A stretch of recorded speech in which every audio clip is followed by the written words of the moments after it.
ஒரு பெரிய சதி, கான்ஸ்பிரசி, கூட்டு சதி, யார் யாரெல்லாம் இருக்காங்களோ அவங்களெல்லாம் போட போறாங்க. 10 பேர் கொண்ட ஒரு குழு இருந்தார்கள். இந்த அளவுக்கு வன்முறை உணர்வு இளைஞர்கள் மத்தியில் தலை தூக்கி இருக்குன்னா அதுக்கு என்ன காரணம்? அப்ப கொலை பண்ணா என்ன, அப்போ எவ்வளவு தண்டனை கொடுத்துருவாங்க?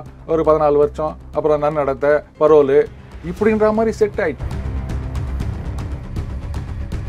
இந்த ஜாதிய உணர்வு அப்படின்றது ரொம்ப ஆழமா ஊடுருவி போயிருக்குங்க. சும்மா சொல்றோம் ஜாதியை ஒழிக்க வேண்டும், ஜாதி வேற்றுமைகளை ஒழிக்க வேண்டும் அப்படின்னு சொல்லிட்டு அதுக்கப்புறம் ஜாதி சங்க கூட்டத்தில் போயிட்டு நம்ம ஜாதிக்காரங்க தான் அந்த டிஸ்ட்ரிக்டையே முன்னேற்றினது அப்படின்னு பேசுற அரசியல்வாதிகளும் இங்க இருந்துட்டு தான் இருக்காங்க. அப்புறம் எங்க நீங்க ஜாதியை ஒழிக்க போறீங்க? கையில் கலர் கயிறு கட்டக்கூடாது, அதுக்கப்புறம் இந்த சைக்கிளில் கலர் பெயிண்ட் அடிக்கக்கூடாது, அந்த மாதிரி பண்ணக்கூடாது, இப்படியெல்லாம் சட்டம் போட்டால் இதெல்லாம் நீங்கள் தடுத்து நிறுத்த முடியுமா? அப்போ தலைவர்கள் ஒழுங்காக இருக்கணும். நம்ம ஜாதிக்காரன்லாம் வாங்க, நமக்கு எல்லா இடத்துலையும் செல்வாக்கு இருக்குது, நாம் பதவியில் இருக்கும்போதே காரியத்தை பண்ணிக்காங்க, நீங்கள் யாரும் என்னெல்லாம் வேணாம், நம்ம ஜாதிக்காரன்னு வா பண்ணிக்க, இப்படிலாம் சொல்லும்போது அப்புறம் நீங்கள் எங்கே இந்த ஜாதி உணர்வுகளை நீங்கள் ஒழிக்க போகிறீங்க? ஜாதி உணர்வுகளை இன்னும் நீங்கள் ஆழமாக வேரூன்றிட்டு தான் வரீங்க. எதுக்கெல்லாம் இந்த மாதிரி வன்முறையை கையாளுவது அப்படின்றதுக்கு ஒரு அளவே இல்லாமல் போயிடுச்சு. சாதாரண விஷயத்துக்கெல்லாம் ஒரு 10 ரூபா கடன் கொடுக்கலையா, இல்லை 10 ரூபா கடன் திருப்பி கொடுக்கலையா, அதுக்கெல்லாம் அவனை போட்டு அடி அப்படின்ற மாதிரி வன்முறைன்றது சமுதாயத்தில் ஊடுருவி இருக்கின்றது. இதுக்கு சினிமாக்கள் ஒரு மிகப்பெரிய காரணம். ஏன்னா இந்த மாதிரி அடிதடி பண்ணுறவன் அவன் தான் ஹீரோன்னு காமிச்சுன்னுக்கிறோம். அது சினிமாலேயே சொல்கிறாங்க, கெட்டவனைத்தான் லவ் பண்ணணும், கெட்டவனைத்தான் நம்பணும், இப்படின்லாம் ஹீரோயின்லாம் சொல்லின்னுக்கிறாங்க. எப்போ பார்த்தாலும் பார்லேயே உட்காந்துட்டு பாட்டு பாடுறவங்க, கரி என்ஜின் மாதிரி புகை விடுறவங்க, இவங்க தான் ஹீரோன்ற மாதிரி ஆக்கிட்டோம். கையில் கத்தி இருக்கணும், 4 பேரை வெட்டணும், இவங்க ஹீரோ அப்படின்னு நம்ம காமிக்கும் போது அப்போ சமுதாயம் என்ன மாதிரி ஆகும்? இந்த மாதிரி சமுதாயத்தை கெடுத்து நிற்கிறாங்க. ஒரு பக்கம் இந்த ஆணவ கொலைகளுக்கு தனியாக சட்டம் இயற்ற வேண்டும் அப்படின்னு ரொம்ப நாளாக சொல்லிட்டு வராங்க. யோசிச்சு பாருங்க, கொலை அப்படின்றது கொலை தானுங்க. எந்த காரணத்துக்காக கொலை செய்தாலும் அது கொலை தானே. அந்த அதிகபட்ச தண்டனையான மரண தண்டனை அப்படின்றது எப்போ கொடுப்பாங்கன்னா rarest of the rare cases அப்படின்னு சொல்லுவாங்க. ஸோ அப்போ எந்த ஒரு கொலையாக இருந்தாலும் அந்த ரேரஸ்ட் கேட்டகரியில் வரும்போது மட்டும்தான் அதிகபட்ச தண்டனையான மரண தண்டனை கொடுக்க போகிறாங்க. இப்போ அந்த ஆணவ கொலைக்கு தனி சட்டம் இயற்றணும் அப்படின்னு சொன்னால் மட்டும் மரண தண்டனையோட அதிகமாக என்ன தண்டனை கொடுத்துட போகிறாங்க சொல்லுங்கள்?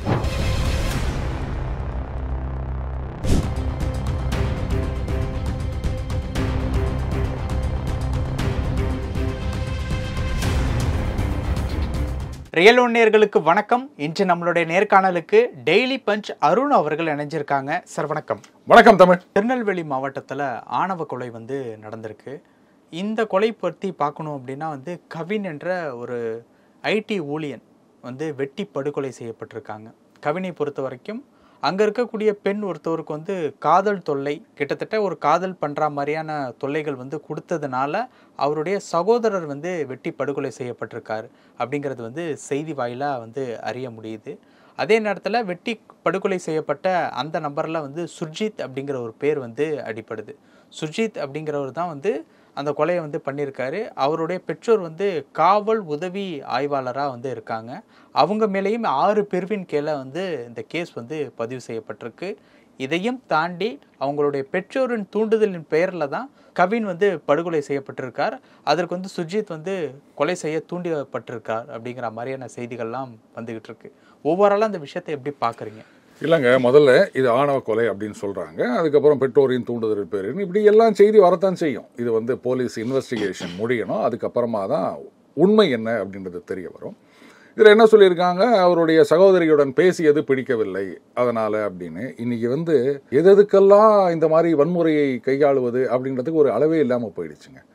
சாதாரண விஷயத்துக்கெல்லாம் ஒரு 10 ரூபா கடன் கொடுக்கலையா, இல்லை 10 ரூபா கடன் திருப்பி கொடுக்கலையா, அதுக்கெல்லாம் அவனை போட்டு அடி அப்படின்ற மாதிரி வன்முறைன்றது சமுதாயத்தில் ஊடுருவி இருக்கின்றது. இதுக்கு சினிமாக்கள் ஒரு மிகப்பெரிய காரணம். ஏன்னா இந்த மாதிரி அடிதடி பண்ணுறவன் அவன் தான் ஹீரோன்னு காமிச்சுன்னுக்கிறோம். அது சினிமாலேயே சொல்கிறாங்க, கெட்டவனைத்தான் லவ் பண்ணணும், கெட்டவனைத்தான் நம்பணும், இப்படின்லாம் ஹீரோயின்லாம் சொல்லின்னுக்கிறாங்க. எப்படி அந்த டைரக்டரு ப்ரொடியூசர்லாம் அவங்க வீட்டில் இந்த மாதிரி கெட்டவனை பார்த்து கல்யாணம் பண்ணி வைப்பாங்களா அப்படின்னு தெரியல. இந்த மாதிரி சமுதாயத்தை கெடுத்து நிற்கிறாங்க ஒரு பக்கம். அடுத்தது இது ஜாதி காரணமாக இருக்கின்றதா அப்படின்றது இன்வெஸ்டிகேட் பண்ணாதான் தெரியும். வேற என்ன காரணமாக இருக்கு சொல்கிறேன். இப்போது சாதாரணமாகவே அவர் தரப்பில் என்ன சொல்லியிருக்காங்கன்னா, எங்கள் அக்காவோட பேசினது பிடிக்கல அதனால் பண்ணியிருக்கேன் அப்படின்னு சொல்லியிருக்காரு. பேசினது பிடிக்கல அப்படின்னு சொன்னால் அதுக்காக இந்த மாதிரி பண்ணுறதா அதை யாராலும் ஆதரிக்க முடியாது. ஆனால் பொதுவாகவே வந்து நம்ம சகோதரிகள் இவங்களோட வந்து வேற யாராவது பேசிட்டு இருக்காங்க அப்படின்னா யாரா இருந்தாலும் கோபம் வரதான் செய்யும். என்ன நீங்கள் நம்ம அக்காவோ தங்கச்சியோ திட்டுவாங்க, என்ன கண்ட பசங்களோடலாம் பேசிட்டு இருக்க அப்படின்னு சொல்லுவோம். அது ஜாதி பார்த்து தான் வந்ததா அப்படின்றத ஆராயணும். அடுத்தது இந்த ஜாதிய உணர்வு அப்படின்றது வந்து ரொம்ப ஆழமாக ஊடுருவி போயிருக்குங்க. சும்மா சொல்கிறோம் ஜாதியை ஒழிக்க வேண்டும், ஜாதி வேற்றுமைகளை ஒழிக்க வேண்டும் அப்படின்னு சொல்லிட்டு அதுக்கப்புறம் ஜாதி சங்க கூட்டத்தில் போயிட்டு நம்ம ஜாதிக்காரங்க தான் அந்த டிஸ்ட்ரிக்டையே முன்னேற்றினது அப்படின்னு பேசுகிற அரசியல்வாதிகளும் இங்கே இருந்துட்டு தான் இருக்காங்க. அப்புறம் எங்கே நீங்கள் ஜாதியை ஒழிக்க போகிறீங்க? கையில் வந்து கலர் கயிறு கட்டக்கூடாது, அதுக்கப்புறம் வந்து இந்த சைக்கிளில் வந்து கலர் பெயிண்ட் அடிக்கக்கூடாது, அந்த மாதிரி பண்ணக்கூடாது, இப்படியெல்லாம் சட்டம் போட்டால் இதெல்லாம் நீங்கள் தடுத்து நிறுத்த முடியுமா? அப்போ தலைவர்கள் ஒழுங்காக இருக்கணும். நம்ம ஜாதிக்காரன்லாம் வாங்க, நமக்கு எல்லா இடத்துலையும் செல்வாக்கு இருக்குது, நாம் பதவியில் இருக்கும்போதே வந்து காரியத்தை பண்ணிக்காங்க, நீங்கள் யாரும் என்னெல்லாம் வேணாம், நம்ம ஜாதிக்காரன்னு வா வந்து பண்ணிக்க இப்படிலாம் சொல்லும்போது அப்புறம் நீங்கள் எங்கே இந்த ஜாதிய உணர்வுகளை நீங்கள் ஒழிக்க போகிறீங்க? ஜாதிய உணர்வுகளை இன்னும் நீங்கள் வந்து ஆழமாக வேரூன்றிட்டு தான் வரீங்க. அப்புறம் வந்து ஜாதியை ஒழிக்கிறோன்னா அதெல்லாம் நான் நம்ப சொல்கிறீங்களா? எந்த ஜாதியை ஒழிக்கிறீங்க நீங்கள் சொல்லுங்கள். அதில் யாருக்குமே இங்கே அக்கறை கிடையாது. ஏன்னா ஜாதியாக நம்மளை பிரித்து வச்சா மட்டும்தான் அரசியல்வாதிகள். நம்ம புரிஞ்சுக்கணும் முதல்ல. இப்போ அந்த ஜாதின்னு வச்சு அதை வச்சு என்னையா பண்ண போகிறேன்? நம்ம ஜாதிக்காரன் அப்படின்னா ஒரு பணக்காரன் வீட்டில் போயிட்டு ஒன்றா உட்காந்து சாப்பிட முடியுமா நம்மளால்? ஒரே ஜாதிக்காரன் சொந்தக்காரன்னே வச்சுக்கோ. நான் ஏழையாகிறேன், சொந்தக்காரன் பணக்காரனாக இருக்கான், நேரம் அவங்க வீட்டில் போயிட்டு என்னவா நம்மளாம் பங்காளிப்பா அப்படின்னு சொல்ல, குருக்கா இவனையா உள்ளே விட்டேன்? ஏன்னா பணம் அதுதான் இங்கே எல்லாத்தையும் டிசைட் பண்ணுறது இல்லையா? அப்புறம் அந்த ஜாதியை வச்சு நம்ம என்ன பண்ண போகிறோம்? இல்லை நம்ம என்ன கஷ்டப்பட்டு இந்த டிஎன்பிஎஸ்சி இல்லை ஐஏஎஸ் மாதிரி எக்ஸாம் எழுதி, சார் எனக்கு அடுத்த ஜென்மத்தில் இந்த ஜாதி இந்த ஊரில் அதை இவ்வளோ பணம் வச்சிருக்க ஒரு வீட்டில் பிறக்கணும் அப்படின்னு அப்ளிகேஷன் எழுதி ஊற்றிட்டு வந்து பிறகுறோமா? ஏதோ அங்கே பிறகுறோம். எங்கள் தமிழ்நாட்டில் பிறந்தா தமிழ்னு சொல்கிறோம், ஆந்திராவில் பிறந்தா தெலுங்குன்னு சொல்கிறோம், அவ்வளோதான். இதில் என்ன பெருசாக வேண்டி கிடக்குதுன்னு எனக்கு தெரியல. பிறந்தான் ரைட்டு. அதுக்கப்புறம் நம்ம என்ன சாதித்தோம், எவ்வளோ பணம் சேர்த்தோம், எவ்வளோ பெரிய அளவில் வந்தோம், என்ன படித்தோம், என்ன சாதனை பண்ணோம், அதானங்க முக்கியம். அதை விட்டு இன்னும் அந்த மாதிரி வந்து இது பண்ணிட்டு இருக்கோமே, இதால் நமக்கு பிரயோஜனம் இல்லை, அரசியல்வாதிகளுக்கிட்ட தான் பிரயோஜனம் அப்படின்றத நாம முதல்ல ரியலைஸ் பண்ணணும். இப்போ கொலை செஞ்சிருக்கக்கூடிய சுர்ஜித் என்ற இளைஞரனுடைய பெற்றோர்கள் தூண்டுதலின் பேரில் தான் இந்த கொலையை வந்து நடந்திருக்கு. அதை நீங்க சொல்ல முடியும்? அல்ல, அப்படிதானே செய்திகள் வந்து செய்திகள் வரத்தாங்க செய்யும். அதுவும் அவங்க எப்படி பெத்தவங்க வந்து புள்ளைய கூப்பிட்டு நீ போய் கொலை பண்ணிட்டு வாடா நான் பாத்துக்கிறேன் அப்படின்னு சொல்லுவாங்களா? போலீஸ் டிபார்ட்மெண்ட்டை சேர்ந்தவங்கள தான் இருக்கு. கரெக்டுங்க. அதெல்லாம் இன்வெஸ்டிகேஷன்ல தான் அந்த இது வரும். இன்னைக்கு கூட செய்தி பார்த்தேன் நானு, அந்த மாதிரி அவங்க வந்து உடலை வாங்க மறுப்பு. ஆமா, அதுக்கு வந்து அவங்க பெற்றோர்கள் வந்து பதவி அவங்க மேல அவங்களை கைது செய்யணும் அப்படின்லாம் சொல்லியிருக்காங்க. கரெக்ட். பாதிக்கப்பட்டவங்க அந்த மாதிரி தான் சொல்லுவாங்க. இந்த மாதிரி செய்திகள் வரத்தான் செய்யும். பட் நம்ம எத்தனையோ விஷயங்கள் பார்த்துருக்கோம். கடைசியில் போலீஸ் டிபார்ட்மெண்ட்டில் வந்து ஒரு ஸ்டேட்மெண்ட் வரும், இது இந்த மாதிரி என்ன மாதிரி அப்படின்னு சொல்லிட்டு. we will wait for the investigation. பத்திரிகைகளும் ஊடகங்களும் இன்வெஸ்டிகேட் பண்ணுறது அப்படின்றத என்னால் ஏற்றுக்க முடியாது. போலீஸ் தரப்புலேருந்து அறிக்கை வரட்டும், அவங்க சொல்லிட்டோம் இது வந்து கொலை எதனால் நடந்தது, இதுக்கு ஜாதிய பின்னணி இருக்கின்றதா அப்படின்றது. ஆனால் அந்த ஜாதிய உணர்வுகளை ஒழிக்க வேண்டும், அது வந்து கட்டாயம் செய்யணும்.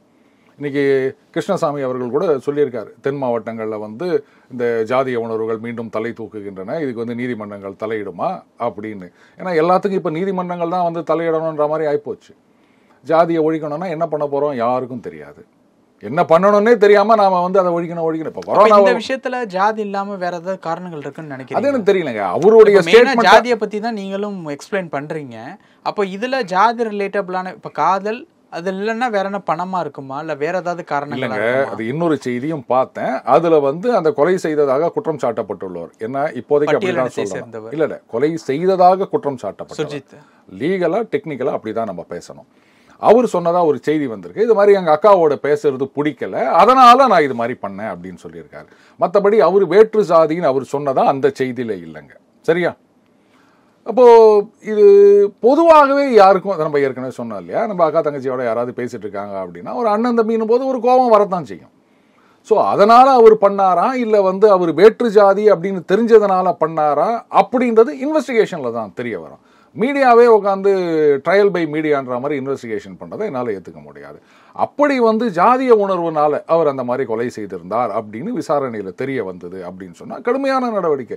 என்ன கொலைக்கு என்ன கடுமையான நடவடிக்கை, அதை வந்து மேக்சிமம் என்ன தண்டனையோ அதுதான் கொடுக்கணும் அப்படின்னு. இதில் சில பேர் பார்த்தீங்கன்னா இந்த ஆணவ கொலைகளுக்கு தனியாக சட்டம் இயற்ற வேண்டும் அப்படின்னு ரொம்ப நாளாக சொல்லிட்டு வராங்க.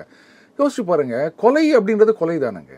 எந்த காரணத்துக்காக கொலை செய்தாலும் அது கொலை தானே.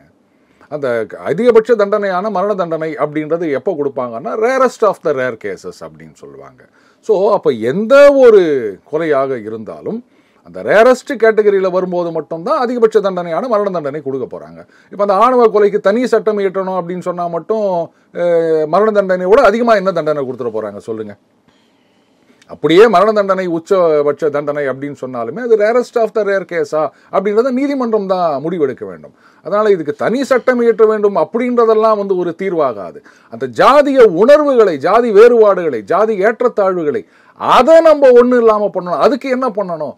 அரசியல்வாதிகள் இந்த மாதிரி ஜாதி சங்க கூட்டத்தில் போயிட்டு ஜாதியை பற்றி, இந்த ஜாதியை பற்றி உயர்வாக பேசுறது, நம்ம ஜாதி தான் இதை பண்ணதுன்னு சொன்னது, நம்ம ஜாதிக்காரன்லாம் வாங்க செஞ்சுக்கலாம்னு சொல்கிறது, இந்த மாதிரி விஷயங்களை தவிர்த்தாலே கொஞ்சம் கொஞ்சமாக இது குறையும்னு நினைக்கிறேன். அதை விட்டுட்டு நாமளே ஜாதி அங்கங்கே போகும்போது உயர்த்து பிடித்து கொண்டு அப்புறம் ஜாதிய உணர்வுகளை ஒழிக்க வேண்டும், ஜாதி இல்லாத சமுதாயம் உருவாக்க வேண்டும்னா இதெல்லாம் நான் நடக்கிற காரியமா தமிழ்? சார், இன்னொரு விஷயம், இப்போ காவல் உதவி ஆய்வாளருடைய மகனே இந்த கேஸில் இன்வால்வ் ஆயிருக்குது. அதுவும் கொலை செய்யப்பட்ட கவின் என்ற நபர் பட்டியல் இனத்தை சமூகத்தை சேர்ந்தவர் அப்படிங்கிறப்போ வேற ஏதாவது சூழ்ச்சி இருக்கும் அப்படிங்கிற கண்ணோட்டத்தில் பார்க்கலாமா? சூழ்ச்சியெல்லாம் நம்ம எல்லாம் பார்க்கலாங்க. போலீஸ் வில் இன்வெஸ்டிகேட், அவங்க சொல்லுவாங்க. இப்போ அவர் காவல்துறையில் இருக்கார் அப்படின்றதுனால இப்போ அந்த பையனை கைது செய்யாமல் விட்டுட்டாங்களா, இல்லை அவர் மேலே கேஸ் போடாமல் இருக்க போகிறாங்களா? காவல் உதவி ஆய்வாளர் அவங்களுடைய தந்தையார் சரவணகுமாரே இப்போ இன்வெஸ்டிகேஷனில் தான் ஈடுபடுத்தியிருக்காங்க. அப்புறம் என்ன, அவரும் விசாரணை வட்டத்துக்குள்ளே இருக்கார்ல, விசாரணை நடக்குது இல்லை. அந்த கொலை செய்ததாக குற்றம் சாட்டப்பட்டுள்ள நபர் அவர் கைது பண்ணியிருக்காங்கல்ல, விசாரணை நடக்கட்டும், முடிவு வரட்டும். அதில் ஒரு பெரிய சதி, கான்ஸ்பிரசி, கூட்டு சதி அப்படின்னு இருந்ததுன்னா அப்போ யார் யாரெல்லாம் இருக்காங்களோ அவங்களெல்லாம் போட போகிறாங்க. விசாரணை சரியாக நடக்கவில்லை அப்படின்னும் போது அப்போ நம்ம கேள்வி கேட்கலாம். let us wait for the police to complete the investigation. அதுக்கு முன்னாடி we should not jump into conclusion. அதுதான் நான் சொல்வேன். செய்திகள் வரதாங்க செய்யும் ஆரம்பத்தில். இது மாதிரி எத்தனையோ விஷயங்கள்ல நம்ம பார்த்துருக்கோம். இந்த மாதிரி அப்படி நடந்தது இப்படி நடந்ததுவாங்க. அப்புறம் காவல்துறையிலேருந்து ஒரு மறுப்பு அறிவிக்கை வரும். ஒரு சம்பவத்தில் பார்த்தீங்கன்னா ஏதோ கஞ்சா சாக்லேட் அப்படின்னு இவ்வளோ பிடிச்சாங்க அவ்வளோ பிடிச்சாங்கன்னு வந்தது. அதுக்கப்புறமா காவல்துறையிலேருந்து ஒரு மறுப்பு அறிவிக்கை வந்தது, அந்த மாதிரிலாம் இல்லை, தவறான செய்திகளை பரப்பாதீர்கள் அப்படின்னு. இன்றைக்கி அந்த மீடியா அப்படின்னும் போது ஏதோ டக்கு டக்குன்னு செய்தி வருங்க. அல்டிமேட்லி இன்வெஸ்டிகேஷன் அப்படின்னும் போது it is based on evidence. அது இல்லாமல் நம்ம எவ்வளோ ஒன்றா பேசிட்டு போகலாம். பார்த்தீங்களா, இவருக்கு பின்னாடி ஒரு 10 பேர் கொண்ட ஒரு குழு இருந்தார்கள், அவங்க சொன்னாங்க இவங்க சொன்னாங்க, அப்படியே அடித்து விடலாம். ஆனால் போலீஸ் அந்த மாதிரிலாம் பேச முடியாதுல்ல, கோர்ட்டில் கொண்டு போயிட்டு நிரூபிக்கணும்ல. ஸோ அவங்களுக்கு எவிடன்ஸ் தானே வேணும். அவங்க விசாரணை பண்ணி எப்படியும் ஒரு வாரத்தில் போலீஸ் தரப்புலேருந்து ஏதாவது ஒரு செய்தி வரும். அதுக்கு வெயிட் பண்ணுவோமே, ஏன் நாமளாக உட்காந்து இதெல்லாம் சொல்லிட்டு இருக்கணும்? மற்றபடி அந்த ஜாதிய அடிப்படையில் அந்த கொலை நடந்திருந்தது அப்படின்னு சொன்னால் அப்போ அதுக்கு மூல காரணம் என்ன? இனிமேலாவது இந்த மாதிரியான அவலங்கள்லாம் நடக்கக்கூடாது அப்படின்றதுக்கெல்லாம் நம்ம போராடணும். குறிப்பாக இந்த மாதிரியான கேஸில் வெட்டி படுகொலை செய்யப்படக்கூடிய நபர்களாக இருக்கட்டும், சிக்கக்கூடிய நபர்களாக இருக்கட்டும், எல்லாமே அண்டர் 25 அந்த ஏஜுக்குள்ளே இருக்கிறவங்களாகவே இருக்கிறாங்க. இப்போ காரணம் என்ன? இந்த அளவுக்கு வன்முறை உணர்வு இளைஞர்கள் மத்தியில் தலை தூக்கி இருக்குன்னா அதுக்கு என்ன காரணம்? அப்போ கொலை பண்ணால் என்ன, அப்போ எவ்வளோ தண்டனை கொடுத்துருவாங்க? ஒரு 14 வருஷம், அப்புறம் நன்னடத்தை, பரோலு, இப்படின்ற மாதிரி செட் ஆயிடுச்சுங்க. இதுக்கு சினிமா ஒரு காரணம். தாதாக்களை ஹீரோவாக நம்ம சித்தரிக்கிறோம் அப்படின்னும் போது அப்போ எல்லாருமே ஒரு தாதாவாகணும் அப்படின்னு தான் நினைப்பாங்க. ஒரு காலத்தில் ஹீரோ அப்படின்னா அவர் அதுவும் எம்ஜிஆர் அவர்களை பொறுத்த வரைக்கும் பார்த்தீங்கன்னா படத்தில் சிகரெட் பிடிக்க மாட்டார், சரக்கு அடிக்க மாட்டார், ஒரே ஒரு படத்தை தவிர. அது அம்மாவை மதிப்பார், தேசத்தை மதிப்பார், காவல்துறைக்கு மரியாதை கொடுப்பார். இவங்கள்லாம் ஹீரோவாக காமிச்சது போக இப்போ எப்போ பார்த்தாலும் பார்லேயே உட்காந்துட்டு பாட்டு பாடுறவங்க, கரி என்ஜின் மாதிரி புகை விடுறவங்க, இவங்க தான் ஹீரோன்ற மாதிரி ஆக்கிட்டோம். கையில் கத்தி இருக்கணும், 4 பேரை வெட்டணும், இவங்க ஹீரோ அப்படின்னு நம்ம காமிக்கும் போது அப்போ சமுதாயம் என்ன மாதிரி ஆகும்? அப்போ ஒட்டுமொத்த சமுதாயமும் இதில் நம்ம குறை சொல்லணும். ஓகே, அவங்கள மட்டும் குறை சொல்லி பிரயோஜனம் இல்லை. கடுமையான நடவடிக்கை எடுக்க வேண்டும், எடுப்பாங்க அப்படின்னு நான் நம்புகிறேன். விசாரணையில் முழு உண்மை தெரிய வரும். அதுக்கு முன்னாடி நாம் இது இப்படி அப்படி அப்படின்னு சொல்கிறது சரியில்லை. பல விஷயங்கள் பகிர்ந்துக்கிட்டீங்க. நேரத்துக்கு ரொம்ப நன்றி சார். நன்றி தமிழ்.